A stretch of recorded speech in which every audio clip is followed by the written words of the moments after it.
Одоогийн бичлэгээр алдарт Walt Disney буюу хамгийн анхны хүүхэлдэйн кино гаргасан бүтээл бол 1937 он Цасан цагаан ба 7 удаа гэсэн бүтээл гарчээ.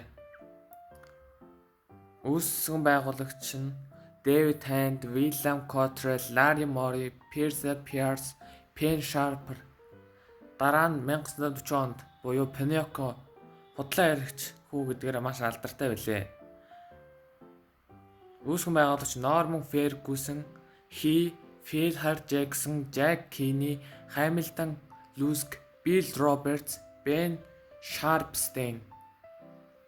Тэгтэл 40 оны бүтээлгээд үнэхээр чанартай байна шүү дээ. Зураглалын аралтай өнгөд олгоцсон. Өөр бишрмээр. Fantasia дараагийн өгөлтэй. Ben Sharpstein, Joy Grant, Dick Hummer бүтээсэн байна. 1941 онд буюу Dumbo үүсгэн байгуулагч Ben Sharpstein, Norman Ferguson, Phil Jackson. Тэгтэл бас сайн зурж тэр үеийн бүтээлхэд. Бамбэ.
Тэгтэл бас яаж ийм гой зурдаг, яаж зохиолын гойд юм те манайхаа.